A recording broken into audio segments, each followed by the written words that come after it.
right. All right. Well, I'm really excited. We have Erin O'Donnell here. I'll definitely allow her to introduce herself, but me and Erin spoke, I think maybe last week or 2 weeks ago.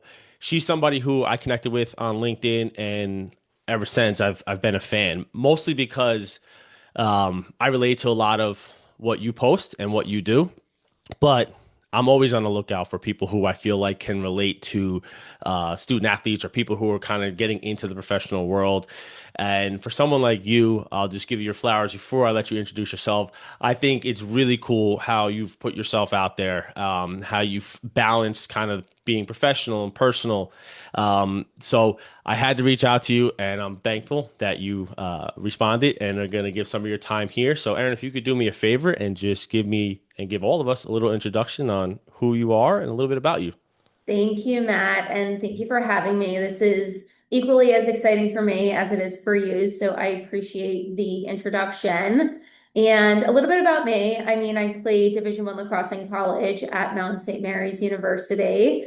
I didn't have a whole lot of playing time, so I always tell people, caution on the statistics, but I Fair. was benched most of the time with an injury, multiple injuries. That was kind of what my athletic career looked like. But prior, I grew up in a town, Livingston, New Jersey, lived there my entire life, played lacrosse in high school. I was a multi-sport athlete. I was a four-year varsity swimmer. So Wow. that's something not a lot of people know about me, but Yeah. swam in high school, played lacrosse in high school, took the jump to play Division I lacrosse, and then majored in forensic accounting. I graduated a semester early. I then pursued my MBA at my alma mater, still at Mount St. Mary's, and then I ended up going the finance route. So I now work in wealth management.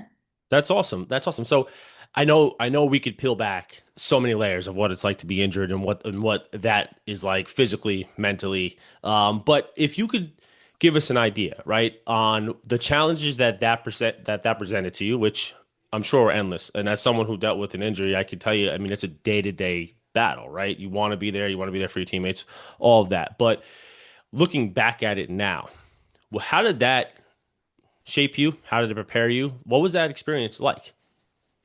Yeah, it's funny you asked that because I honestly think my story started when I was getting injured Hmm. because I tore my ACL a couple months shy of graduating high school. So it was April of 2019. Wow. I kind of knew I kissed away my freshman year, although they say the ACL recovery is anywhere from like 6 to 12 months. Right. Little did we know COVID was right around the corner, True.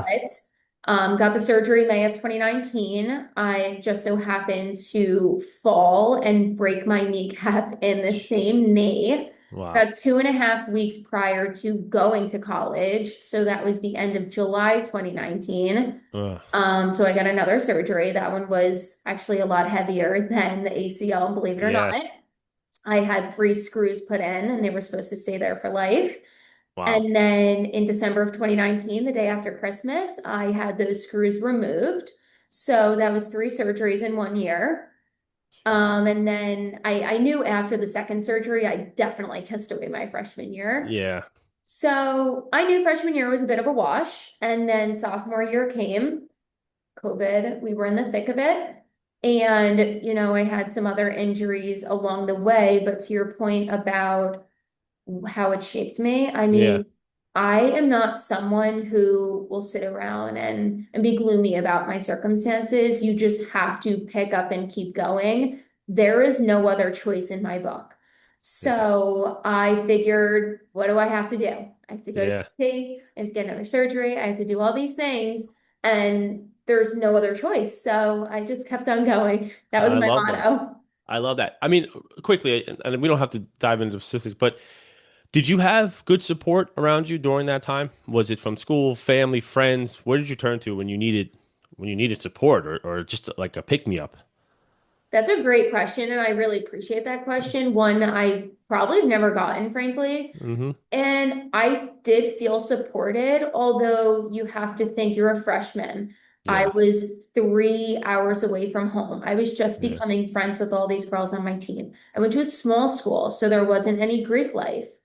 Right. My high school was actually the same size as my college. So Wow. it was a great transition and I love where I went to college, don't get me wrong, but going into it with an injury was tough enough. And to all the future collegiate athletes, I will tell you, when recruiters and coaches tell you to go to a school, regardless of whether you play or don't play, because you may quit, you may pivot, you may transfer, you want to be able to like being at your school Yeah. despite playing or even being on a sports team. Yeah, yeah, I appreciate you saying that so much because there's there's this thing where you want to go to a brand name that everyone knows, right? You want to go play at the big university, the big school. I mean, not everybody, but a lot of times you'll see decisions be made on maybe not all the factors that go into it, but hey, I want to play here, or just say I'm going to play D1 or say I'm going to play at the SEC, whatever it may be. But I can almost guarantee that at some point during your career, there's going to be some type of roadblock. There's going to be some type of experience where you need to really have strong roots in where you go to school and the people around you. And I know for me, when I started at St. John's and then I transferred to LIU, two totally different schools, one being Big East, one being NEC.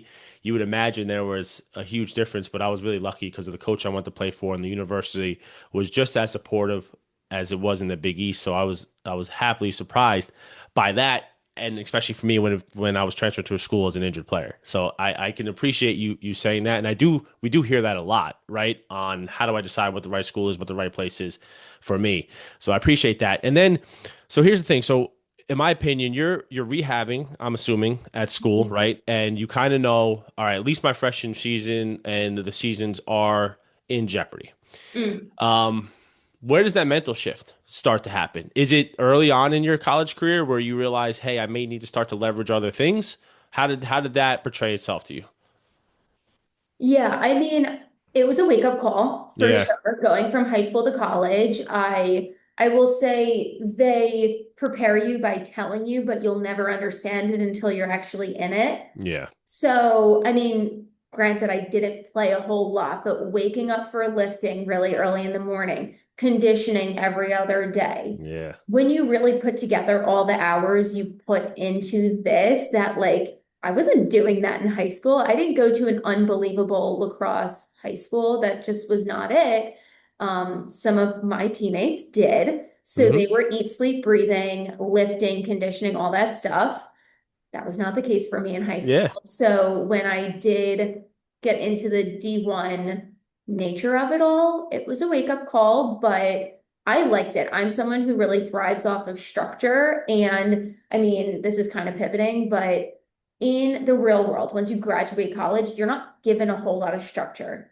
yeah, You have to make it yourself. yeah, So I definitely appreciated having that structure given to me in college because I tell anyone if I didn't play a sport in college and I did go to a Big Ten or, Indiana, Arizona, Miami, all those yeah. big name schools, I would have a problem. You and me both. You and I me would both. have a couple problems actually. So Yeah. I appreciated the structure in college. Yeah, for sure. And then, so I'll admit, you might be the first person I ever met who majored in, did you call it forensic accounting? Yes. All right, tell me about that. What is that?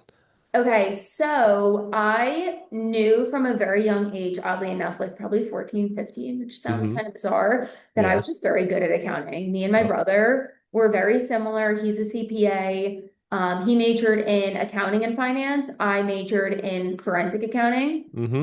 and all my other siblings are totally different, but him and I Fair. pretty much saw eye to eye on some of the schooling type things. Mm-hmm. So Mount St. Mary's offered a major forensic accounting. I believe it's not there anymore. I can be should corrected on that, but I don't think it's there anymore. But I figured just take a couple extra classes and have it be called forensic accounting. Yeah, yeah. Genuinely, that's what I was thinking. But when I took the classes, I was fascinated between the criminal side of things, the civil side of things. Yeah. So the criminal being like embezzlement, check hiding, all those things, Yeah. white collar crime, the Bernie Madoffs, and then the civil side of things would be divorce, things of that nature. So Yeah. I just thought it was interesting. It opened up my world a little bit more. And if I didn't go the finance route, I was definitely leaning towards getting my CPA, working at a big four, maybe eventually working for the government. Yeah. And that just was not my path. But Yeah. having the background was really incredible. I will say that. That's awesome. Yeah, I mean that sounds like my Netflix documentary algorithm right there, like the Bernie Madoffs and stuff. Yeah, So I've seen so it. I've watched it, of oh, I'm course. so intrigued by that stuff. It's interesting how people decide to use their mind and their talents and their skills, right? So all right, so obviously what you do now is not that. So Mhm. you graduated college, and Yep. then what happened? Yeah, so I graduated a semester early. So Okay. amidst all of the ups and downs, I don't know why, and people think this is crazy when I say it. Maybe it had to do with the injury going into college, but I knew the second I left college, my life was going to start. Yeah. So a lot of people feel, oh, I'm going to college and I get all this freedom. My life is really starting. Whereas I knew my life was going to start the second I left. And that's Yeah. not to discredit my time at Mount St. Mary's. I had a great experience despite some ups and downs. I met some really incredible people and I would do it all over again. But, Mm-hmm. once I left, I knew my world was going to open up. So with that said, I kind of fast tracked my degree. Yeah. I did that because I knew I was going to have to get 30 credits on top of my bachelor's, or in addition Right. to my bachelor's, if I wanted to get bachelor credits, to sit for and obtain my CPA license to become a certified public accountant. So Yeah. that's the criteria. You can either get 30 extra bachelor credits or you can just get another degree. So I decided to pursue my MBA. I did That's not awesome. concentrate in anything. At least I don't think I did. I have Yeah. no idea. I just did it. Yeah. So, That's awesome though. so I got the degree from January to December of 2023. Nice. Now, I walked to graduation with the rest of my class in May of 2023. Okay. And that summer, all of my friends are getting their full-time jobs. Some of them already had their full-time jobs. And I knew I had a good 6 months left to get my next degree. So I Yeah. wanted something part-time. I didn't feel comfortable getting a full-time job. I didn't want to spread myself too thin. Right. The real world was going to get me eventually. So I Yeah. figured part-time is good. Fair. Yeah. So That's I awesome. did, yeah, thank you. And I ended up going in my LinkedIn messages. I found out someone reached out to me asking me if I wanted to become a financial advisor. I was like, no, thank you. That's not what I'm Yeah. into. Can I do admin work though? And he said yes. So I was doing admin work until the end of the year and I saw what everyone at that firm was doing. I'm no longer at that firm, but Okay. I liked what it was about at the time. I Yeah. said, I just got this whole other degree Yeah. to get the credits to go sit Yeah. for my CPA. And Yeah. now I'm gonna put that to the side and Yeah. take 5 more exams to Right. become a financial advisor. And that's what I did. So finished my degree December of 2023. And then the first half of 2024, I was sitting for life insurance producer, health insurance producer, SIE, Series 7 and Series 66. Yeah. And I will say I'm very grateful I passed them all on the first try because I did not want to do them Wow. again. Yeah. Wow. That's impressive. Thank you. So as of summer of 2024, I was fully licensed. I was at that firm for another year. And then I left them back in September of last year, which is 2025. And I've Right. been at my new firm for about 7 months. So, wealth management, I mean, a huge field, right? Incredibly competitive. I mean, you have just from the network that I have, it's the people that are successful have different approaches. I feel like that's something that where you have to dive into who you are as a person, to be authentic with who you are as a person in order because and correct me if I'm wrong, that's a serious relationship based business, right? Would you say that's a fair assessment of that?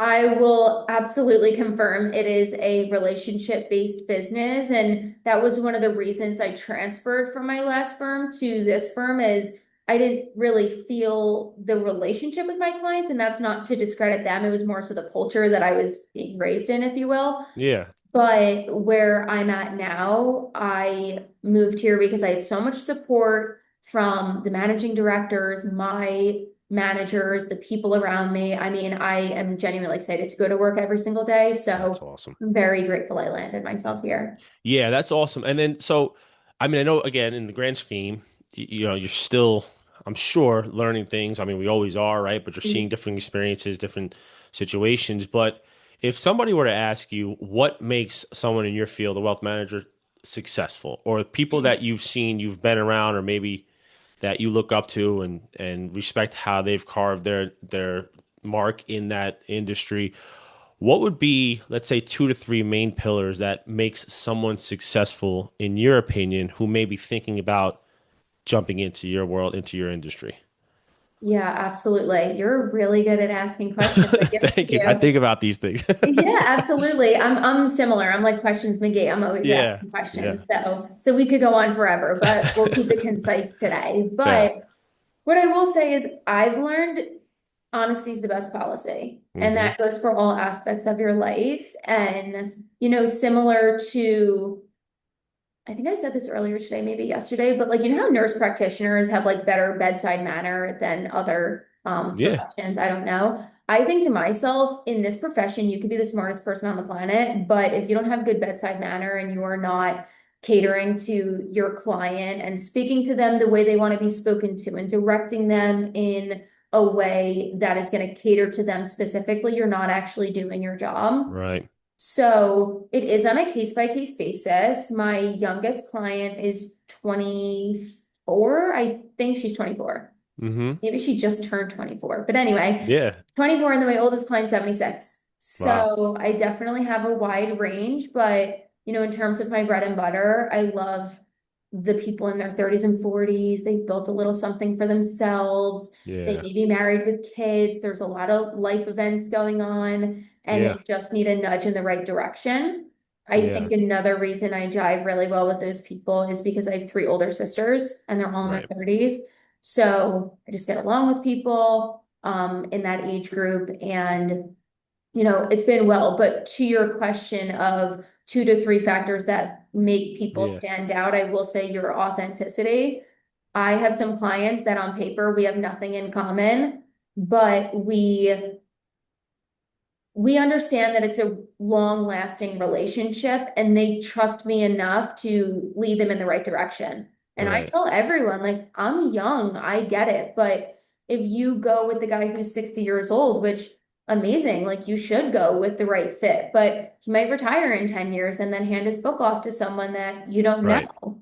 Right. So you pick me, I'll be with you for life and I'll do right Yeah. by you, your family, and all the people in your world. Is that something that you've learned over the last few years, or do you feel like you've always had that skill? And like what I mean is because for me, when I started in business, I was in the fitness industry, and we Right. spent all of our time with our clients in home. It was one on one, and similar. I would work with some clients who were 18 years old, and then I'd be in there and I'd work with clients who were, in their 60s and 70s and grandmothers and have grandchildren and different goals and the same pitch didn't work, right, for the 18-year-old Mm. compared to the 65-year-old. But I'll say I made a lot of mistakes early on. Like Oh I had yeah. to learn that in the field. Is that something that you have learned within the last few years, or do you feel like you kind of had that all along? I don't think I had anything all along. If I'm being Yeah. completely honest, everything in life, in my opinion, is throwing spaghetti at the wall and seeing what sticks. Yeah. So, no one was born an amazing financial advisor. That's just not it. And there Hmm. are people who have been in the business 30, 40, 50 years and they still make mistakes. If they say they don't, I just think they're lying. Yeah. Sorry. Yeah. But what I will say is I'm very cognizant of human nature. I don't know if that makes sense, but I can pick up on the way people are reacting to certain things I'm saying, things that make them tick, things Yeah. that they really like, things that they don't like. And that's where the bedside manner comes in. So Yeah. every person's different. I have clients that are super outgoing. I have Right. clients that literally hate talking to me, but I Yes. know they really appreciate me. Yeah. Totally. Everyone's different. So I don't judge my clients. I don't come from a judgmental place. I just go into everything with an open mind. I ask them to do the same. And Yeah. if we're a good fit for one another, then we work together. But I understand I'm not everyone's flavor and not Hmm. everyone's my flavor either. Yeah, and I think that's a power. I think that's good to know that and be okay with that. We probably make errors when we try to fit into to be everyone's flavor, right? I feel like sometimes I've had to say no to certain clients. Sometimes they've had to say Absolutely. no to me. It's just protect your peace, be able to put your best self forward. And I know for me, as an employer, the demographic of the people that I hire tend to be a little bit younger, tend to come into the field with a certain mindset, and it gets shifted quickly because a lot of things you've said. You're dealing with people, you're dealing with human nature. Selfishly, I like to say I'm grateful for being on a team all my life because, baseball, we had, I don't know, 35 guys on a team every year. It just you're never going to connect with everybody. People come from all over the country, different backgrounds, different beliefs. You just have to learn how to be a teammate, right? And that's something that I have learned to leverage a lot. But one thing I is important to me, and I would value if I was somebody entering into the professional world, I would love to hear both sides. So if you could give me the other side, the challenges, the things where you're like, oh man, this is not necessarily what I expected, or I'm still struggling at this part. Do you have those? Do you have those struggles that you're still trying to learn, or something that when you first got in the industry was really hard to break through? Yeah, do you mean like as I am a financial advisor, like what struggles I experience? Yeah. Yeah. Yeah. Okay, I definitely experience a handful. So, Nice. Good. I Good. mean, Good. I've had people, look at me and see that I'm young and totally dismiss me, which Hmm. again, like maybe they want someone with more experience. Now, to that, I say I work with a team of people who know this stuff up and down. And if I don't know it, they do. Yeah. But that can only go so far with some people, totally okay. Hmm. I have definitely had people look at me just as a woman in the industry and be like, Yeah. I don't want her. I want Yeah. a guy who's bald and 57 years old and all these things. And to that, Yeah. I say, knock your socks off and go for it. Fair. Because that's Fair. trying to fit a square peg in a round hole. Yeah. Yeah. I will say, those two things being young and, a young girl, the blonde hair doesn't help, but, Yeah. it's Yeah. not going Fair. anywhere. Yeah. No, I get it. And I mean, I could say it's cool because I'm not necessarily going through it, but I admire that you are, or at least what I anticipated to be, a male dominated industry, I would say. Is that fair? Is that fair to Very say? much so. Okay. So I can imagine the challenges that come with this because I think we spoke about it when we spoke originally. I know that there's fear around finances, right? Mm. I see it all the time, and I don't deal with it nearly as close as you do. And then I think people have a perception of what to expect, and then what it looks like. And I'm sure most of the time that's wrong, right? They expect some old guy to come and and they need a lot of And money to nothing do that. against the old And guys. nothing against They're them. great. But that's, instantly where the mind goes. So when you've talked to somebody, I imagine maybe that's the first kind of roadblock, right? Like, I'm not what you imagine. How do you break down that guard? Like, how do you start to get through to people? What's your secret? Don't give away the real secret sauce, but advice. So that's a great question. And I don't have a secret, but I think maybe just because the way I grew up and my demeanor, Mm-hmm. take my profession out of it. I'm a very what you see is what you get kind of person. Mm-hmm. So I'm not trying to be something I'm not. I'm Erin O'Donnell. I'm a young Mm-hmm. lady. I have blonde hair. I'm a financial advisor. That's who I am. If you don't like it, that's too bad. Like, Right. that's it. So I'm Yeah. not for everyone, Yeah. and not everyone's for me. And I think that's okay. Because I think to myself, yeah, I'm young. Maybe someone who's 28 doesn't want to work with the 60-year-old guy. Maybe they don't Right. even want to work with the 60-year-old woman. Yeah. They just want someone young and on their wavelength, and I could be that person for them. Yeah. Or single, widowed, divorced women. I would love to cater to them. They just Right. went through a divorce, whether it was yesterday or 10 years ago. Maybe they just want to work with a woman. Yeah. Or the young families. I love that. And I mean, I'm not married, I don't have children yet, but I have a niece. I like to think I have a nurturing aspect to Yeah. me. And that's why I like working with the young families because I get it from afar. Mm-hmm. And then I also love business owners. And funny enough, I like working with a lot of blue collar people. I do. Yeah. My dad was blue collar. He Mm-hmm. was an independent contractor for Pella Windows. So I just grew up with that kind of stuff. Yeah. And whether it's someone who owns an auto body shop or uh, a carpentry business or whatever the case may be, I do gravitate towards the blue collar sector, which I just find really funny because like Yeah. imagine me walking in like to an auto body shop, but like it is what it is. Yeah, yeah, absolutely. Can't change it. Yeah, absolutely. So let's talk to the person who's getting it, like looking to get into this world or has some interest in this world, how can somebody, or if you could go back and change things that you've done, how would you start to position yourself when you're 19, 20, 21, 22, and you know that you're going to have to kind of get that entry level entrance into it? Would you recommend having a good solid presence on like a LinkedIn? Would you start your LinkedIn early? Would you intern? Like, what would be your recommendation for somebody to break in and put the position themselves in the best position to kind of hit the ground running? Yeah, absolutely. I am big into networking. It Yeah. doesn't have to be through networking events, but one thing I tell either my coworkers, my family, my friends, I shout this sentiment from the rooftops is it's not always the person you're talking to. It could Yes. be their friend, Yeah. their cousin, their uncle, the person they met last week. Yeah. You never know.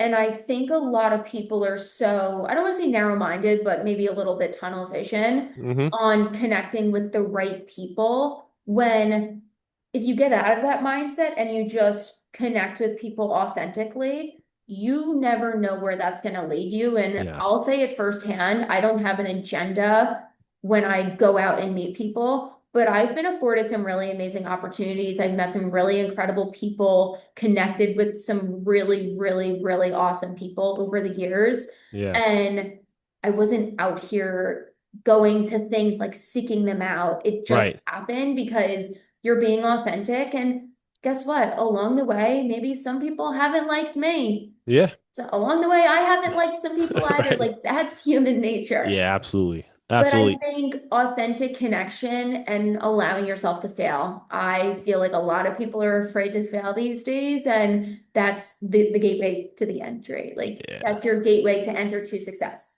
Yeah, 100%. I mean, I want to touch that's really, really good. Two things too. One, I had a mentor when I was always, I'll be honest, I was always kind of chasing that person, right? Like I Hmm. wanted to be that person to be my client. And one time, one of my mentors, who's my mentor now, told me just be the person they know. And I Yeah. think what he meant or how I took it was they may not need your service. They may not need you. But when someone asks or they're in a conversation, be the person that they know, right? Be the person that they're willing to recommend because they trust you and you have a good relationship and you're not trying to sell them all the time. And I've honestly, over the last decade, the amount of referrals that we got word of mouth far exceeds all of the budget that we put towards, marketing and, or I should say, the quality of leads have far exceeded that, right? Where we've had people who have recommended us word of mouth has And you'll been like this. huge. This sentiment, I remember when I heard it, I will never forget it. And I tell people this all the time. Everyone says it's not what you know, it's who you know. Yeah. And I say, it's not who you know, it's who knows you. Yes. And that has to do with is your name coming out of someone else's mouth in a positive light in rooms where opportunity can find you? That is what matters because I can say I know someone who I met once. I don't even Yeah. have their number in my phone, or, they forgot me 5 seconds after we left the function. You know, Right. I know them. Yeah. Like, this is not a game of name dropping. Like, who do you truly have a vibe going with? And are they speaking highly of you in rooms that you're Right. not in? And that is what matters. Yeah, absolutely. And that's a good thing. So tell me, are you, I mean, I think you are, but I would love to hear how you put it. So, are you building a business around your personal brand? And is that an important quality? Because I know for me, for example, when as an entrepreneur, like I have to, in a way, build a business around who I also am as a person, right? So I have my business and my service, but also the way I represent myself, the way I talk to people, network with people, how I carry myself, whether it be following up with people.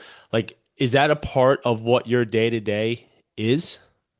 That's a great question. And personal brand is something I'm actively working on. I Hmm. mean, social media is the way of the world, whether we like to say it or not. You're not really growing a business unless you're on some form of social Yeah. media.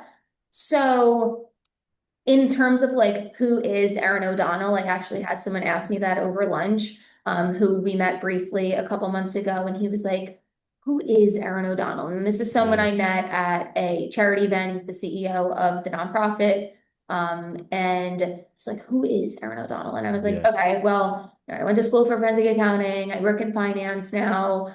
I practice yoga really often. I'm becoming a yoga instructor on the side. It's awesome. I volunteer with two nonprofits, one of which he, of course, knew about because that's how we met. And then the other one being Good Grief, which is helping grieving children who have lost a Yeah. parent or a sibling. Wow. And then the initial one that I mentioned was Big Brother, Big Sister, which is nationwide. Hmm. And that's really who I am. So, in terms of how I'm building my brand in the work sense, I have definitely amped up my social media presence on LinkedIn and I Yeah. love it. Yeah. I make a joke and I say, Alex Earl, she can have TikTok, but I want LinkedIn. There. So I like I'm that. gonna keep on grinding on LinkedIn. And again, I'm very cognizant and I realize things, and LinkedIn's very stuffy. Yeah. People write a post, I just changed jobs, I got a promotion, which is great. Like that is great for your network to know about. But Hmm. I post a lot about personal growth, lessons I've learned, Yeah. different niches in the finance and insurance sector type things. So in terms of building my brand, I just think authenticity sells. Yeah. Yeah. I thank you for saying that because one of the things when we work with student athletes in college is it's top of the list. Like Mhm. start your personal brand. And it's starting to hit a little bit more than prior years because of NILs, transfer portals. It's kind of a different game in the NCAA. But start your personal brand. And it is a science to it, right? Because social media is filled with people doing it and finding your way to break through, whether that's being authentic, whether that's, having a system in place and what content you provide and how you lay that out. It's different for everybody who finds success. Was there a fear factor for you when you first decided, okay, I'm going to start to put myself out there A on LinkedIn? hundred All right, percent. good. So it wasn't Yes. just me. All right, good, good. No, no, and I'm glad you say that because even if you asked me a different question, I was going to hone in on this aspect of things. It's not easy putting yourself out there. Yeah. And I feel like I come across, I mean, I am very confident, but I'm Hmm. not fearless. And Yeah. I have different reservations. I don't want to be judged. Well, guess what? They're going to judge you anyway. Yeah. I think Yeah. about people out there like Jay Shetty Hmm. or, I'm not a big follower of Oprah, but like Oprah, Right. people think she's the mecca of the universe. And Yeah. Of those are people that are supposedly like non-hateable. People still hate them. Okay. course. So, Yeah. and they know that. Yeah. But I love Jay Shetty. He's amazing. I listen to his podcast. I love Cody Sanchez. She's an unbelievable businesswoman. Yeah. And some people hate them. And Yeah. that's life. And you have to get over that. And I think once you understand that, it's a tough concept to get Yeah. over as a young person. It really is. But I just think being a couple years post grad, I will tell anyone in college this. If you can be cognizant of the things that click in your head, just take it Yeah. and run. Yeah. Yeah. Because different things click at different times. And the second you stop caring what people think, whether it's right or wrong, Right. or, oh, she posted this on LinkedIn and got 8 likes, what a loser. Yeah. Yeah. Okay. Yeah. Like, Right. It happens. it's really okay. Yeah, and that's part of the failure too, right? You can put out what you think might be the best groundbreaking content and it flops or vice versa. It's just part of the ups and downs and the failure. And I think if you can be okay with being uncomfortable, it's worth it to try and it's worth it to put yourself out there. And I do believe that down the road it's going to help you if you start to build, those we call it digital resumes, right? Like putting your Yeah. resume digitally, whether that be LinkedIn, Instagram, and start to build that. I feel like it only helps people connect with you, right? In that I sense. agree. And a lot of people don't realize that the more you post your authentic self, you're actually Hmm. building a tribe around you. Yeah. So, I mean, I have my high school friends, my college friends, friends through work, friends through different things. But I've built so many authentic, really amazing connections through social media, whether I've met them in person, I haven't, or maybe I connected with them and they introduced me to my future best friend. I have no Yeah. idea, but it's limitless when you're posting your authentic self. You are Right. for someone. Right. Absolutely. To shift gears a little bit, and I want to put this out there with Erin. Obviously, we can't, and for those who know Jason Rodriguez or listen to the show on here, who's also in wealth management, is it's very restricted on what they can say. But I do like to try to give substance of value of specific what you do, right?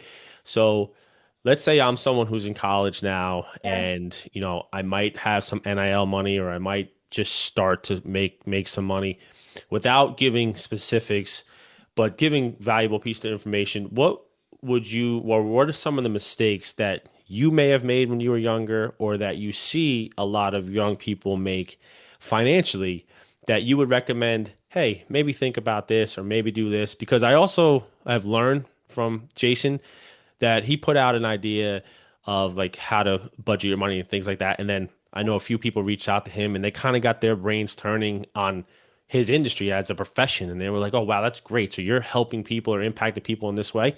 So, what would be your piece of advice of something that you see from those younger clients that you have that you would recommend for anyone who's listening to this with interest? Okay, my greatest piece of advice today and likely 40 years from today Hmm. is going to be live below your means. Yes. Yes. And a lot of people don't understand that because maybe some people don't come from money and then they come into money and they're like, oh my God, this is amazing. Now I get to spend it. Now Yeah. I have it. Or even people who do come from money or even middle of the road type families and whatnot, you have it and you just think I'm going to spend this. Yeah. But in reality, I've seen more than enough people, and I'm sure over the next X number of years in my career, I will come across hundreds more of Hmm. people in their 50s and 60s and even 70s who look back and say, I wish I did not do this all the time or go to Bergdorf Goodman as many times as I Right. did, Yeah. Yeah. or whatever the case may be, Yeah. because they can't retire as comfortably as they'd like to.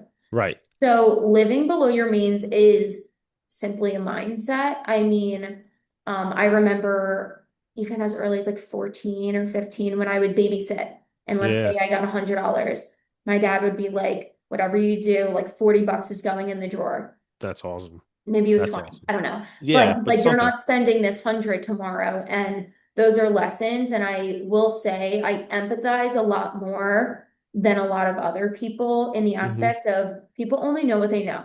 Yeah. So if you grow up in a family and maybe your parents, grandparents, just general people around you are not responsible with money, you're going to follow their lead. Yeah. So that's not to knock anyone who's in a not amazing financial position, but it is up to us to break that barrier and Yeah. do better for ourselves than maybe our families did. Yeah. And I think what's cool about that too is for someone like myself who grew up in a blue collar family, it was it was all I knew, right? And it was all that I knew was like what money was to us and how valuable it was.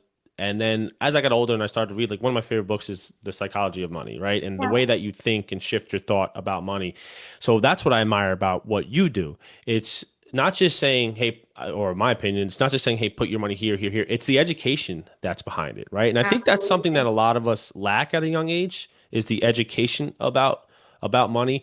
Um, do you see, like, do you think that's a factor too, where people just haven't maybe spoken to the right person or haven't been comfortable enough to open up about money?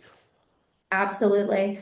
I mean, I think to myself, if I were not in this profession, I know my parents grew up with two financial advisors. So they Oh, had yeah. two, one for the business side of things and one for Uh-huh. the personal side of things. I think that was the difference.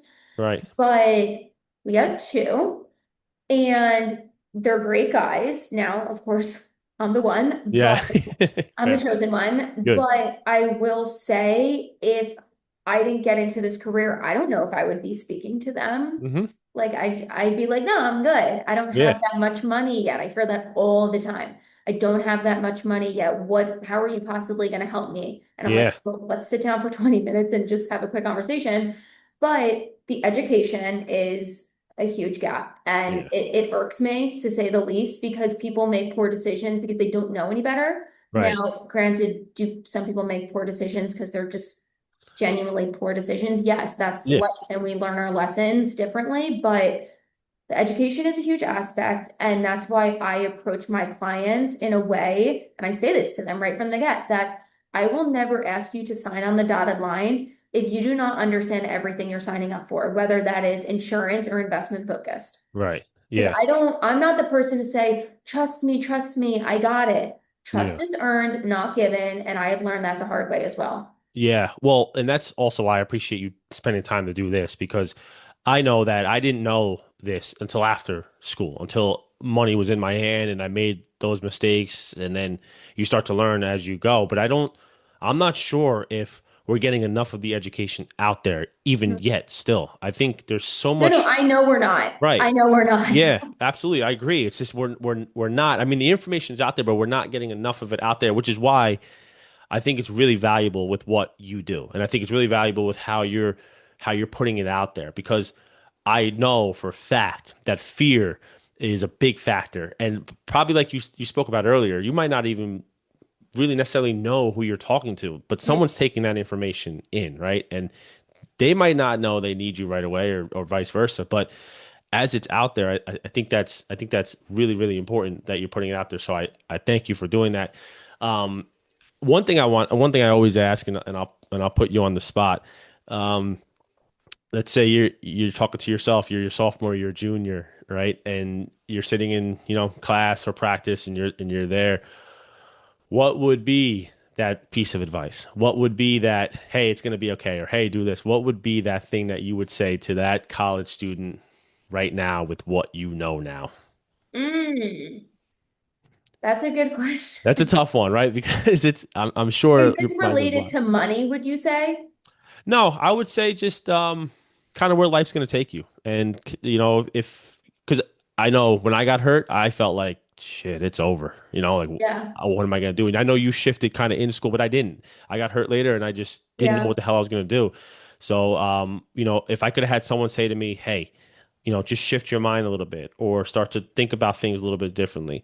Would you have a piece of advice for somebody who knows my playing career is over and this might be my last year? Yeah, actually, I do. It came to me. So I forget where I heard this, Hmm. but it rings very true in every aspect of life. It's never as bad as it seems, and it's never as Yeah. good as it seems. Yeah. And in terms of how, it's never as bad as it seems, I dedicated my life to lacrosse. I think I did wall ball 365 days a year for like 3 years. I went Yeah. on Christmas 2 years. I know for a fact I did. Yeah. Yeah. I remember opening up presents. We go across the street to grandma's, we eat, we got a couple hour buffer. I'm going to the wall. Yeah. So, and I play defense, so I think that's Even saying better. something. But, but I dedicated my life to this Yeah. and it got turned upside down. And a couple things I failed to mention, but other than having the injuries on the front end, I lost my dad while in college. And then I happened to get into a car accident, and it was no flimsy little car accident. I was helicoptered away Wow. to Baltimore shock trauma, and they thought I had permanent brain damage. And, looking at me now, Miss Finance Erin Yeah, is right? the jacket. You You should have wouldn't know been. that, but everyone has a story. So Yeah. I will say, losing my dad, that was definitely as bad as it gets. But Yeah. in terms of the car accident, I was concussed. I had a hernia. I had all these crazy things, and Yeah. I would never wish to go through that again. But it's not as bad as it was. I don't know if that makes sense, but like Yeah. after you're on the other end of it, you're like, Yeah. okay, it wasn't that bad. But then Yeah. guess what? You could hit a home run. Like I won 2 conference championships. I may not have Yeah. played a whole lot, but I got the rings at home. Yeah. Hell yeah. Yeah. Yeah. Totally. And, it was amazing. The first one we won on my birthday. That's And then the awesome. second one we won the day before my birthday. So then, go to the bar at age 21 Yeah. at Heck yeah. midnight. So That was nice. yeah. But, Yeah, absolutely. but yeah, but, that was amazing. But Yeah. I don't go about my life like Yeah. wearing 2 conference championship rings. Like it was amazing, Yeah. but it wasn't as great as it was. And the downfalls were never as bad as they were, if that Yeah. I want people to really like listen to that because I feel like we can get so immersed on where we are right now and what's happening to us or for us right now that it's sometimes hard to look down the road, right? And like what the whole big picture is. And that goes for anything. I mean, I even look at some pitfalls with work and I think, oh my gosh, in the moment, it feels so horrendous. Yeah. Whether you missed out on an opportunity or you think you said something wrong and you missed it, or just life in general, having fallout with friends, you Yeah. never know, but it stinks in the moment and Yeah. that's fine. Yeah. but it will not last forever. Rainy Yeah. days don't last forever. That's just the truth. 100%, 100%.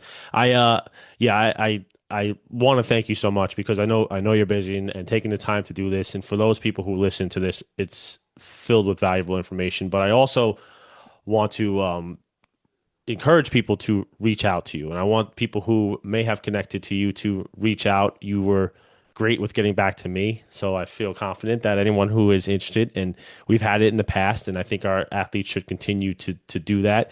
But for anyone who is listening to this and can relate to it, what would be the best place to find you? Is it LinkedIn? What would be the best place to connect with you?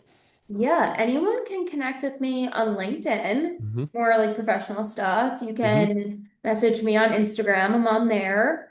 Not so much Snapchat. Please do Yeah. not do that. Draw the line there. I'm really not on Facebook that much anymore. Right. Let me think. LinkedIn and Instagram are good. Okay. And then if you want to put my email in the Yeah. footnotes of this, feel free. I am on my email 24/7. So those Awesome. are probably the best modes of And connecting. we'll do that. We'll put those in the description. I'll get that from you because I want to make sure that anyone who wants to can reach out to you. Um, but Erin, I want to thank you so much. This is the information that we look for. I admire your story. I know what you went through, and I know what you're doing now. I'm a huge fan of yours. I think you're doing great stuff. I'm supporting you from our LinkedIn distance. But thank you so much for your time and volunteering some words of wisdom for us. Absolutely. Well, thank you. This was an amazing opportunity. I always like to share my story, connect with new people. You've been amazing, Thank you. asking all these questions, and you just seem like a really great person. So I look forward to all that's ahead for you. Thank you. Thank you so much. All right. Let's see here. And then perfect. Erin, thank you.